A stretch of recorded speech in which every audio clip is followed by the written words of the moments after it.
Assalomu alaykum. Hozirgina bir xabarni o'qib eshittirdik. 2026-yildan boshlab Rossiyada migrantlar uchun yangi cheklovlar joriy qilinadi. Ayrim sohalarda muhojirlar ulushi kamaytiriladi. Bu bo'yicha Rossiya bosh vaziri Mixail Mishustin tegishli qarorni imzoladi.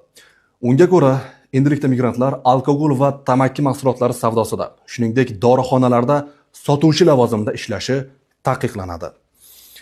Shuningdek, yuklarni va odamlarni tashish, ya'ni taksistlik sohasida ham ayni sohadagi ulush 24% dan oshmasligi, ya'ni migrantlarning ulushi 24% dan oshmasligi talab qilinadi.